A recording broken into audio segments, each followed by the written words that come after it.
We're doing that so that we can post this onto the website afterwards so that you can then go back and rewatch and just clarify exactly what we're going to be doing.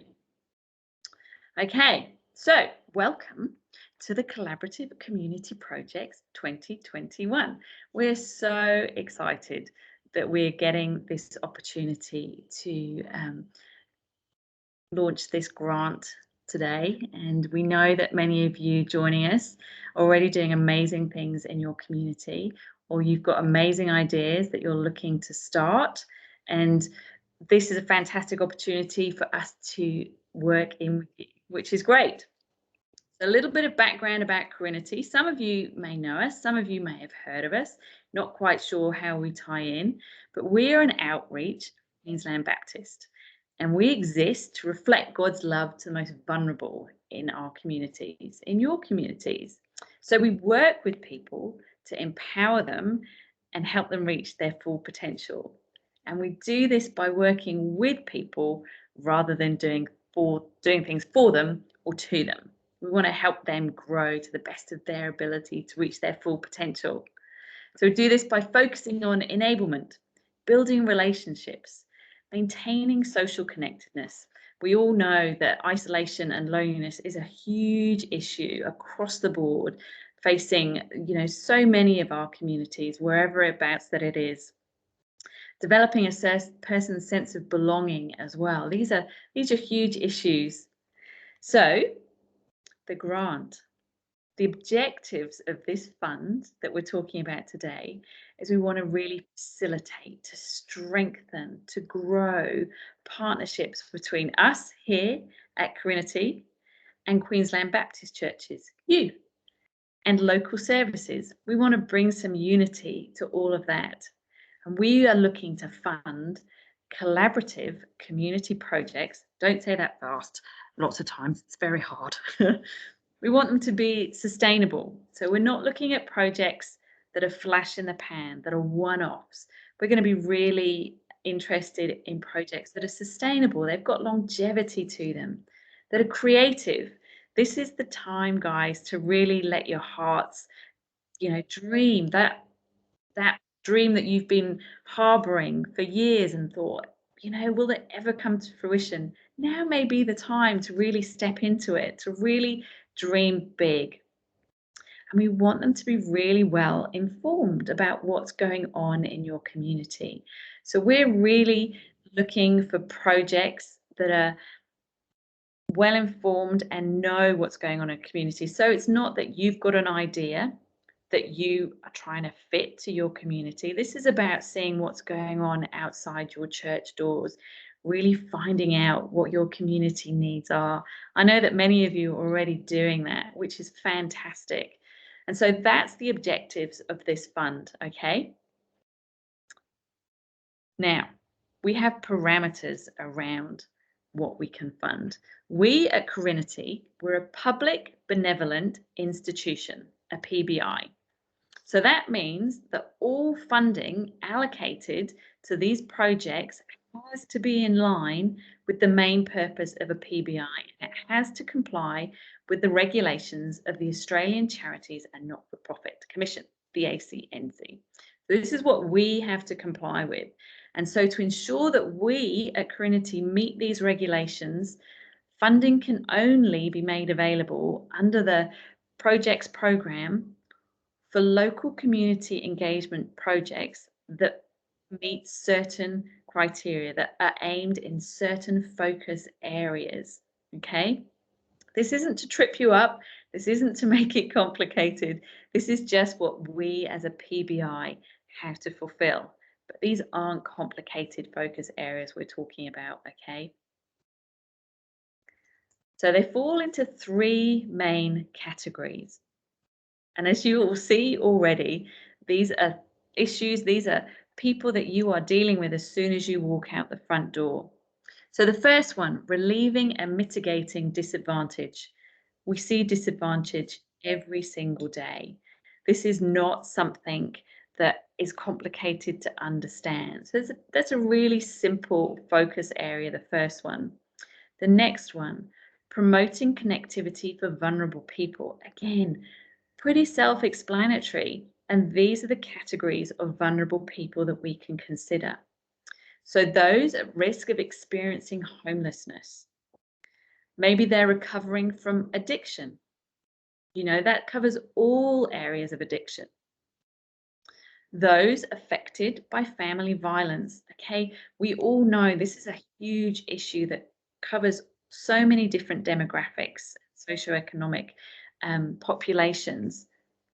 Those suffering from financial hardship, which is a huge problem at the moment, again, covering so many different areas that you are in. This can be across the board. Those experiencing unemployment or underemployment, again, your community that your church is in may have a huge issue with this, and you already may be going, oh yeah, that's us. I know which focus area we're going after. Those experiencing disadvantage as a result of social isolation. As we said before, isolation, loneliness, it's a huge issue in our population at the moment. In our world, so many people feel so isolated and so lonely. First Nations peoples, you may come from an area where you have a huge First Nations population, or you may have a huge refugee and asylum seekers population, or you may have an area where those that are experiencing physical or mental illness. Again, these are huge areas that we're talking about. So you can see these focus groups cover a huge area of the population, and those living with disability. So hopefully you're not feeling too overwhelmed with these already. These are meeting large groups of people. And then the last one, increase the strength of local neighborhoods against disadvantage. Disadvantage, it's everywhere. These are people that are going to be in your local community, whichever community you come from. Whatever is outside your own church front door is going to fall within these categories. And you just need to work out which focus area you're going to really focus on. So first and foremost, you need to work out what your local community needs are, and then you work out what the focus area is within that community. So collaboration, as they're called, the collaborative community projects. The clue is in the title. We want you to collaborate with others in your community.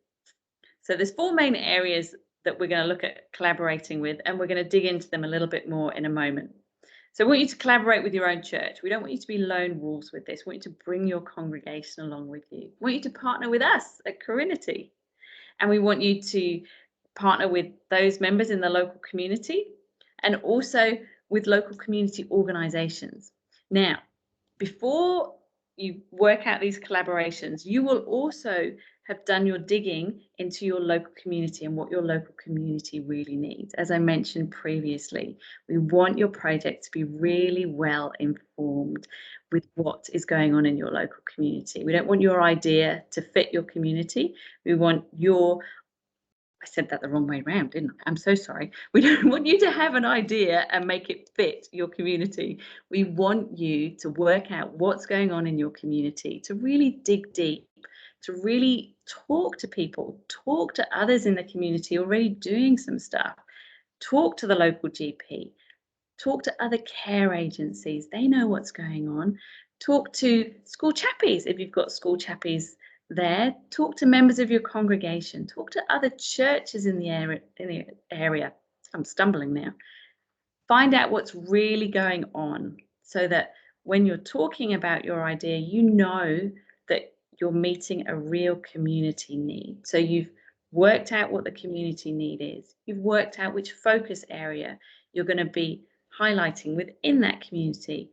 And now the collaboration, as we talked about. So you're bringing your church along. You're working with us if you can. We're going to talk about that more in a moment.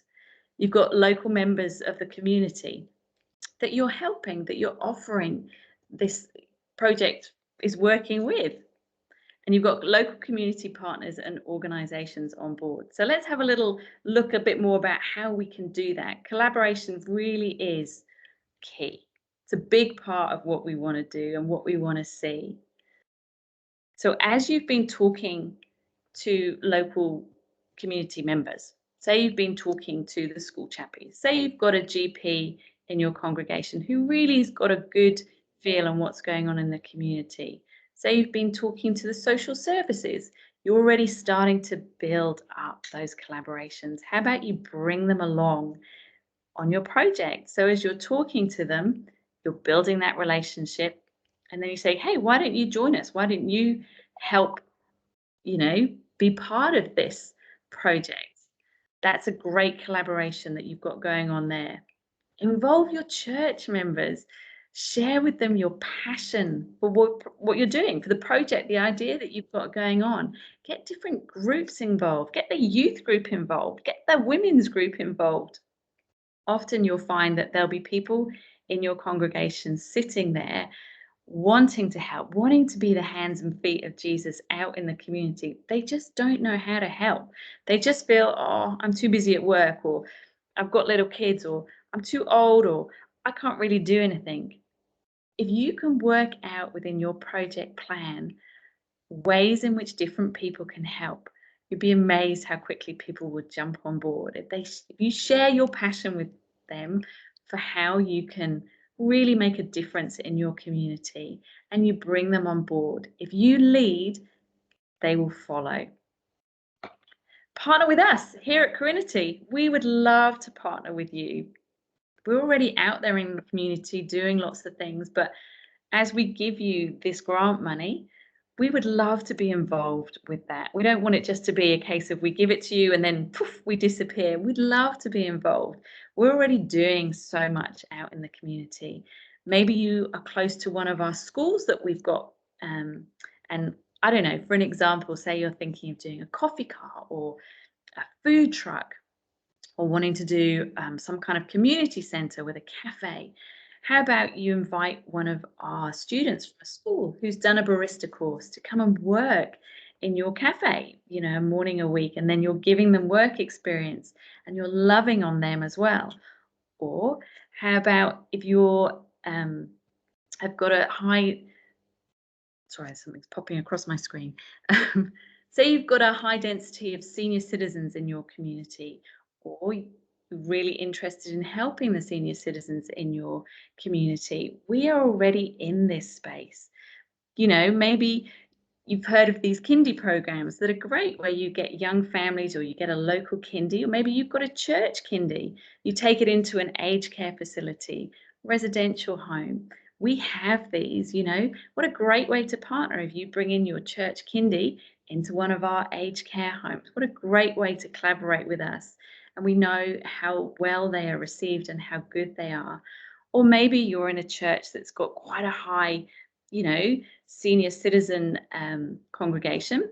And we know that this can be quite an isolating time for people, or maybe those in your community. We are in the home care space, and we know that area really well, and we're able to expand a lot more as well. So maybe we're not close to you, but maybe we can expand into your area with our home care. Maybe you're looking at doing a buddy program, where you match a family with an isolated elderly person in the community and really work on that isolation. Again, we have a large clientele of senior people who would love that. So there's many ways in which you can collaborate with us, as well as access our care if you need to. Now, working more with local partners, this is a great thing to do. If you as the church lead the way, how fantastic if you get local businesses on board, local businesses that are already really invested in your community. So we're not talking about the big franchises, we're talking about the local gym, the local garage. They're already, they've got roots in the community. And if you come along and say, we're doing something amazing for our community, do you want to partner with us? It's amazing. They may sponsor something. They may offer a financial donation towards you, or Who knows how they might want to get involved? But how fantastic that you as the church presenting such a united front in your local community, leading the way, being the hands and feet of Jesus in such a positive way. MPs are also a fantastic resource. It sounds crazy, doesn't it? But local MPs, if you ring them up and say, do you want to have a coffee? And you're offering a solution to something going on in the community rather than just having a moan, my experience is that they are so all over it and so enthusiastic about that, which is great. So there's lots of ways we want to see that collaboration going on in the community. So it really is a case of not going it alone, but bringing others alongside as you really, step into what's going on in your community. And that's going to be different to what's going on in somebody else's community. I know that some of you are sitting there and, you're miles away from Brisbane, and what's going on in your community is totally different than what's going on in somebody's community here that's, right smack bang in the city. So that's why we want you to really dig into what's going on in yours. And we know that each of your ideas will be unique to your area. And that's why I'm really excited that you're going to be able to dream big and dream big for what God is calling you to. Okay, we've got some more people just joining us. Welcome to those of you who've just joined us. Just want to reiterate that this will be posted online afterwards, so you can catch up, and all the guidelines will be online as well. Okay, so moving on. The money. There is a lot of money that we are talking about here, guys, which is really exciting. So grants will be made available for between $5,000 and $50,000 per year for up to 3 years. We anticipate that the most successful projects will be funded for approximately 10 to 20 grand a year. It all depends on what your dream project is all about. You can apply now for the next 3 years as well. So you can put in an application and you're like, I will need funding for the next 3 years. Okay. You can put in a request for a large amount of money, but it's going to be far less likely to succeed, as we really want the money to benefit as many programs as possible. Now, it's not that it won't succeed, but if you are asking for a lot of money, we're going to want to see a lot of background homework done on that project, and we're going to want to see a lot of commitment from you. And we're just going to ask a lot more questions because we just want to make sure that we're putting the money where it's going to have the most impact. We also need to see evidence of a contribution from you, your church or service group. And it ideally is going to be dollar for dollar matching. Now, don't have a heart attack. I know some of you sit there going, oh my goodness, we don't have that money. We want to see that you've got skin in the game. We want to see that you are as invested in this as we are. Okay, we want to see that you are willing to, put your money where your mouth is, as it were. But we do completely appreciate that some churches are not in the same position as other churches. And we want you to know that discretion will be used on individual projects using in-kind volunteer work or contributions from other sources as matched funds. This is very much a case of we need to have a conversation before you put your application in as well. We really will be looking at them on an individual basis, and it really is a case of, let's talk it through before you go through the process of application, and let's really work with you. We're not trying to put barriers for you here. We do want your projects to succeed, but it's a case of just chatting before you put your application in. I appreciate I live a long way from many of you, but I'm at the end of the phone, okay, and I do want to help, and I am here from you, and I do want to help you bring your projects to life. Now, you're going to have a clear and detailed budget outlined with your application, explaining where all your money is going to be going, okay? So it's not going to be enough if you kind of go, oh, I've got this great idea and we're just going to help the youth. Awesome. How are you going to help the youth? What exactly are you going to be doing? And you're asking for $10,000. What are you going to be doing with that $10,000? We want to know details of what you're going to be doing. And the best way to do it is actually put the budget together. If you're going to be hiring a bus, don't guess how much a bus hire will be. Call a bus company, get an exact quote, put it in the budget. If you're going to be renting a space, find out how much it costs to rent a space. If you're going to be looking at all sorts of things, find out exactly how much these things actually cost, okay, so that your budget is detailed, and we'll be able to then check back and kind of go, okay, you said you were going to spend $500 on renting a bus and you've actually spent $1,000, or you've spent $200. We just want that accountability within the budget. Again, not to trip you up, but just we want to see the details of it. You're going to have a plan to sustain your project after the funding has stopped as well. We really want, as I said at the beginning, your projects to be sustainable. So we want to see what your thoughts are on how you're going to make it sustainable. We appreciate that 3 years is potentially a long time, but we want to see that you're thinking that way already, that you're already kind of going, okay, this is how we think it's going to work out. This is our plan for how we're going to keep it going. Again, here to help you, here to chat things through to you, all right? But we just want you to already be thinking in that direction. Okay, so before you actually apply, have you established what your specific local community needs are? Have you got out there? Have you spoken to other people in your community? Have you worked out, who's outside your church front door, what their needs really are? And then have you worked out which PBI focus area your project's going to be aiming to help? They're pretty clear, those focus areas, and you can go back and look at them and we can talk it through, but you need to work out where you're going to be aiming. Who you're going to be collaborating with. Again, we want to know who you're going to be collaborating with. These questions are going to be asked on the application form, so it's best to work it out before you start applying. It's best to talk to me as well, so we can chat things through. You also need to know how much money you will be asking for and how you yourselves are going to be contributing financially. You need to work this out first and foremost. Go talk to the guy who holds the purse strings in your church, the treasurer, and how you'll be using that money. So sit down, work out your plan, go and talk to whoever you need to talk to, get quotes. You're putting together a business plan basically. And we also want a really clear project plan as well. How are you going to bring this thing to life? How long is it going to take you? You may have this amazing dream and you need 100 volunteers, but you've actually only got one. So things like that will come to light when you put a project plan together.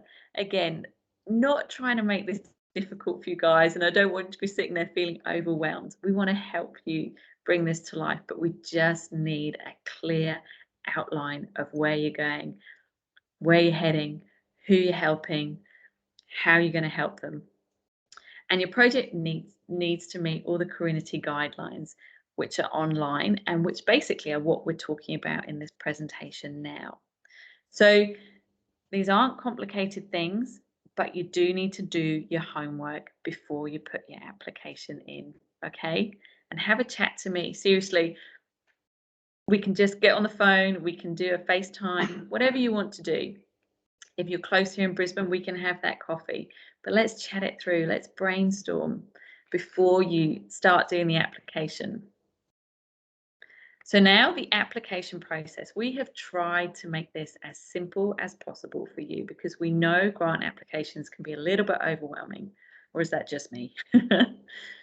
Talk to me first, okay? And the application's actually open today, later on this afternoon. So you can go onto the website and you can see the application form. It's actually an online software that we're using this year to make it as simple as possible for you. What we've talked about today are all questions that are going to be asked in that application process. So if you've worked through those, you will have the answers for the application, okay? Again, we're here to help. We want your projects to come to life. We don't want this to be a stumbling block. We know this is a lot of information. So reach out, have the conversations. Don't get stuck. Don't sit there and kind of go, I don't know what to write. Pick up the phone and let's help you do it. Applications close 5 p.m. 27th of September. So you've got 2 months. Some of you may have projects that you are ready to go with, and that's fantastic. You know, great, jump straight on it. Others of you may be formulating an idea and kind of think, oh, I'm not sure I'm going to have it ready by the 27th of September. Maybe this is one for next year. Maybe this is one that you can spend the next 12 months really working on your plan, really talking to people in the community, really building those collaborations so that come 2022, you'll be ready to go. So we'll let successful applicants know after the 25th of October whether you've been successful in your application or not. And then we will aim to get the funding to you for the beginning of January, not January 1st. I think most of us will all be on holiday, but the beginning of the new year so that you can actually get your projects up and running.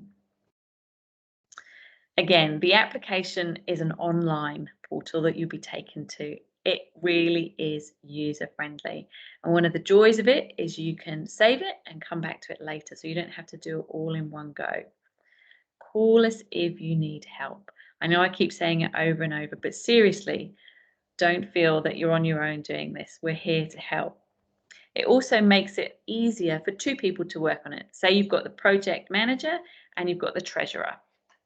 You can both dip in and do the bits that you need to do, which just makes it an easier process for you to navigate.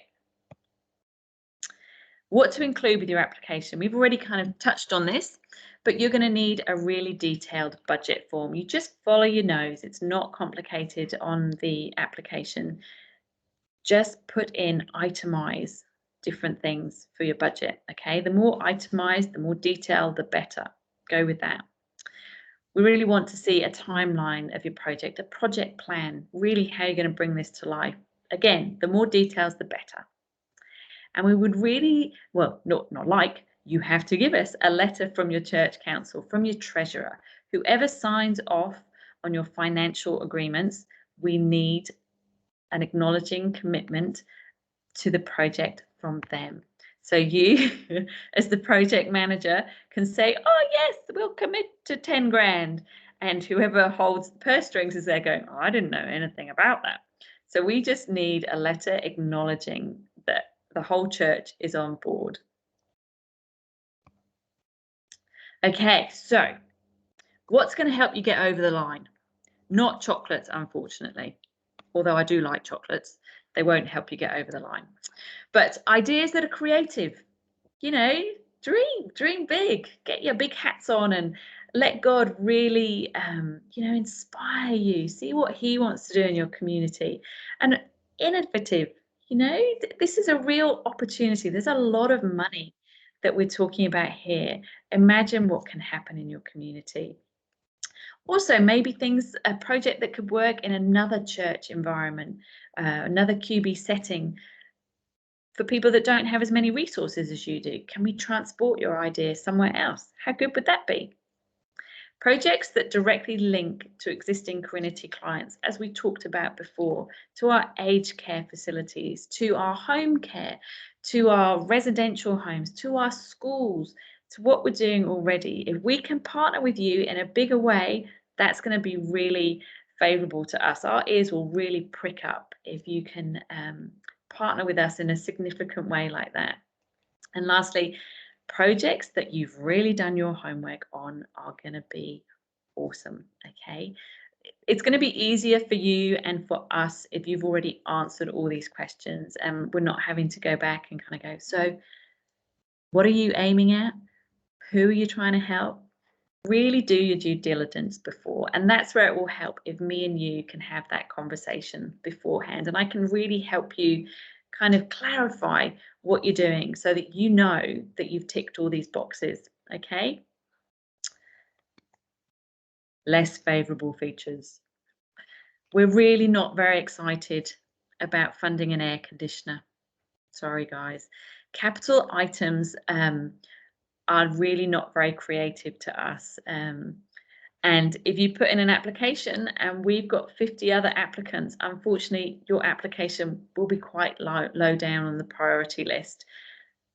If it's the last piece in a puzzle of this fan-dabby-dozy project, yes, we will consider it a bit more. But generally, capital items are not going to be high on our list.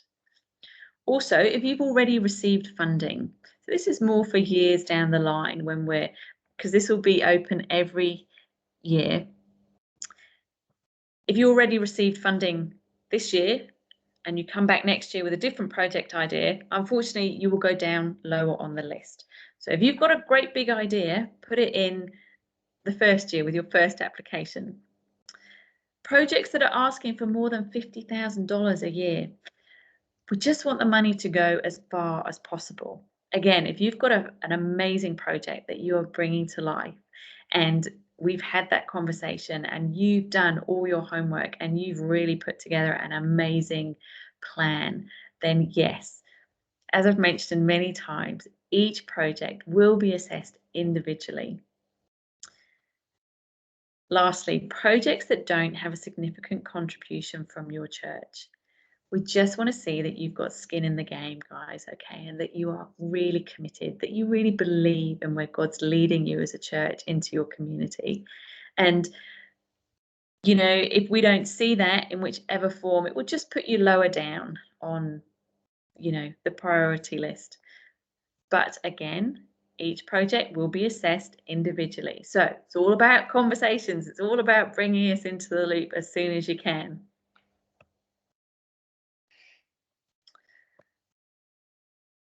Now, what would be amazing is every single one of you on this call was able to get access to a grant. How fantastic would that be?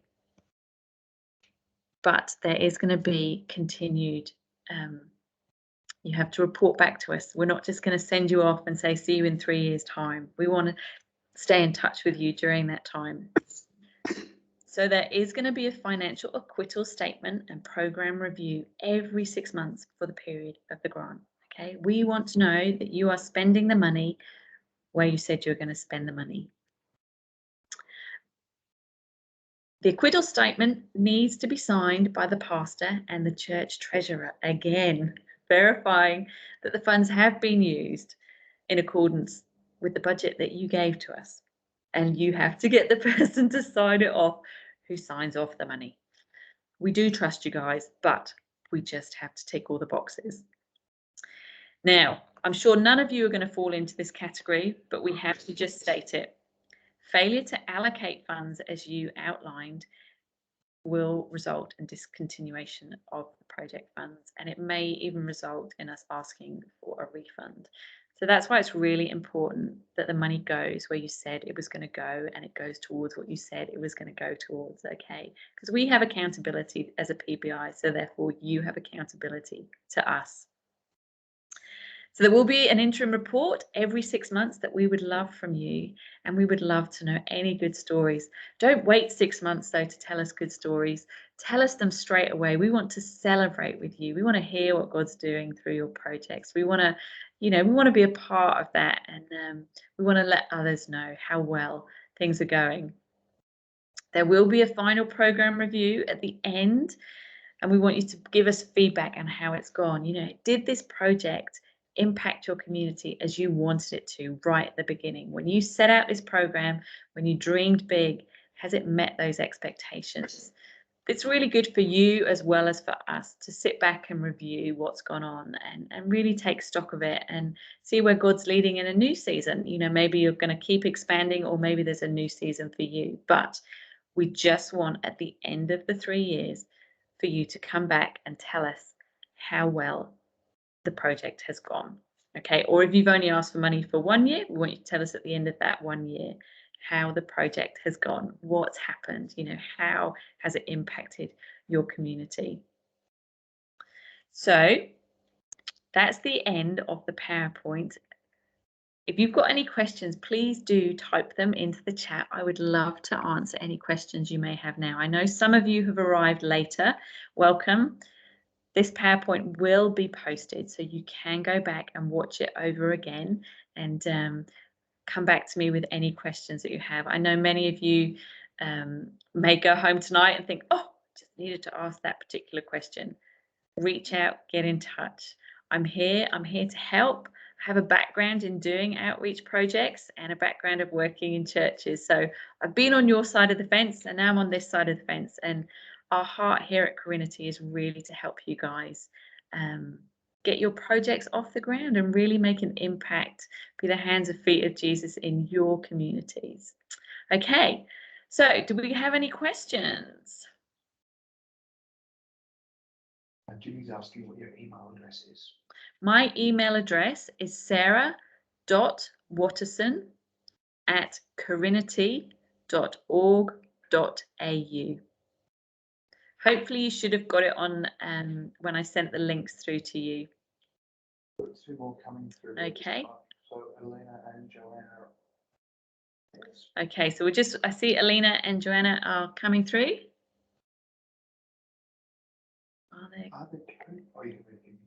Are there coach projects being funded by Carinity? I'm not sure what you mean there, Joanne. Do you know what that means? No, I'm not sure. No, I'm not. If you could explain a little bit further your question, Joanne. And we'll just wait for Elena's got a question. I can write my email address and phone number into the chat. Yes, I can do that. Here we go. So, sarah.watterson@org.au. Okay. Can a church have multiple projects they're looking for funding for? Okay, so good question. Elena has asked if you've got multiple projects. Can you put in applications for a lot?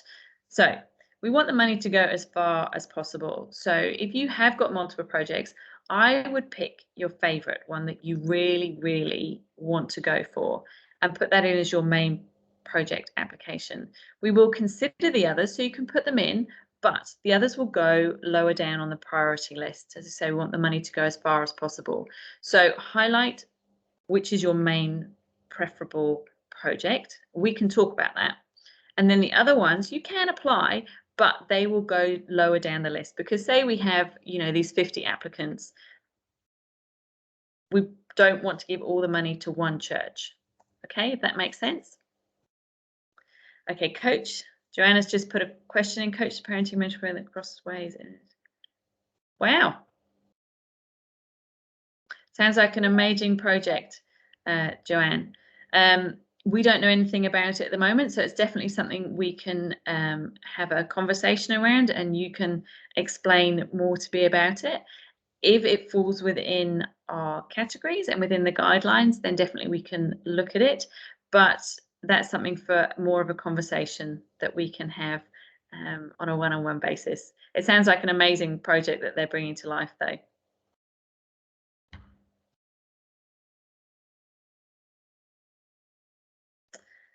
Okay, so your multiple campuses, 5 churches, but with a variety of different needs. Okay. Yeah. So yeah, we can have a bigger discussion about that, Eleanor, and just really work out what's going on and which projects you're looking at doing. So yeah, let's definitely work out a time when we can talk that through a bit more. Andrew's typing, so we'll see what Andrew wants to ask. Oh, my phone number, that was what I was typing in, wasn't I?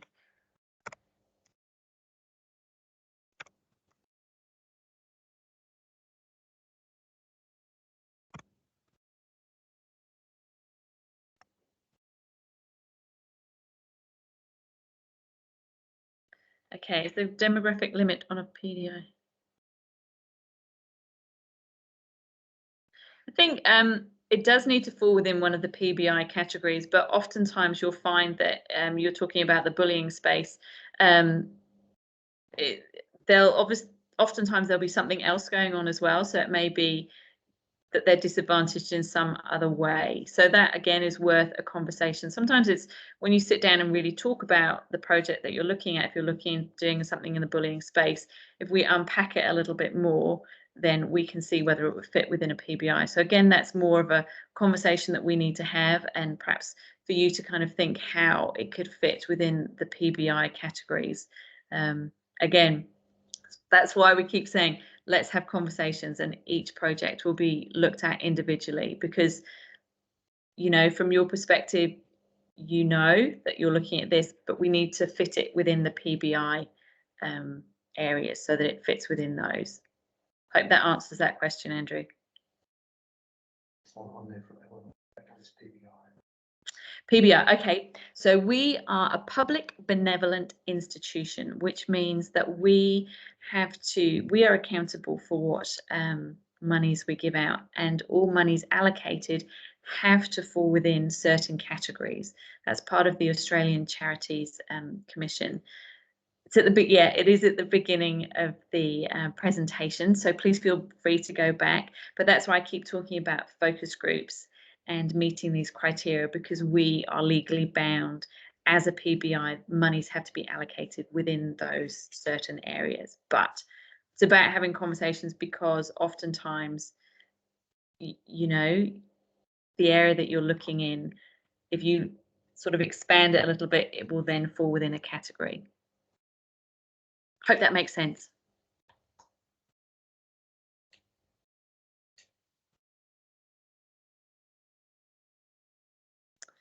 Okay, so Joanne's coming back with another question. Thanks for joining us, guys, by the way.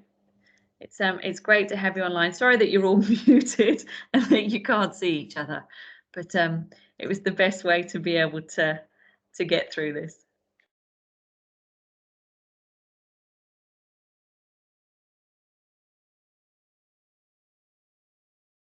Okay.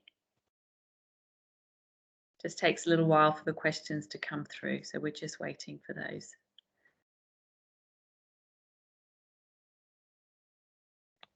Okay, one of our church goals is to expand our outreach into very disadvantaged community. Okay, wages. Yeah, that's a question that has come up previously as well. Wages is something that, as your project is looking to be a sustainable project, our concern, maybe not concern, but our thoughts around it are that we don't want you to get to the end of 3 years and the employee that you've brought on is now unemployed because there's no more finance around it. So if we look at wages, we really want you to think about how you are going to sustain their position long term, okay? And we can even look at titrating the money down so that you work towards that sustainability. So the money you are given doesn't all go to the wages in year 2, or doesn't all go in year 3, and you are working towards the sustainability of that person's salary. So it's not that you can't pay someone's salary with it, but you need to have a plan around it so that you're not wholly reliant, so that in 3 years' time, this person is then, you know, jobless. We don't want to see that happen.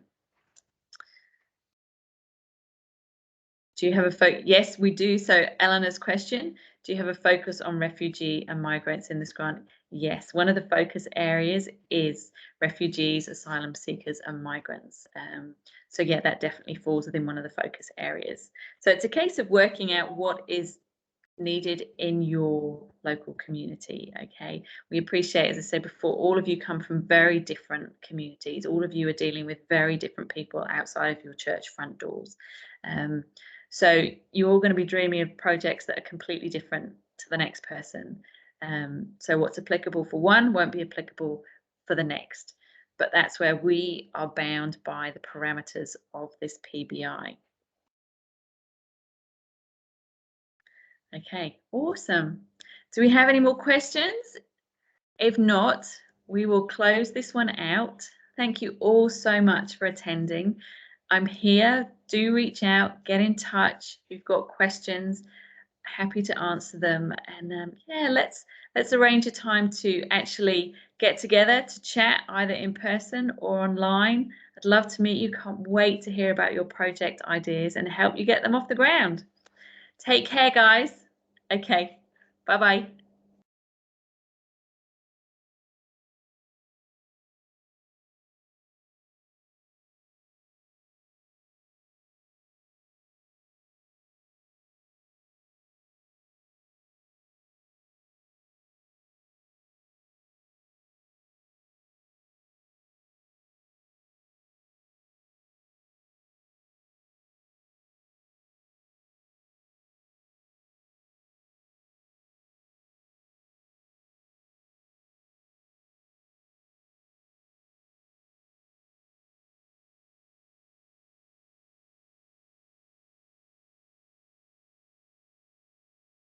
Do a really good job, eh?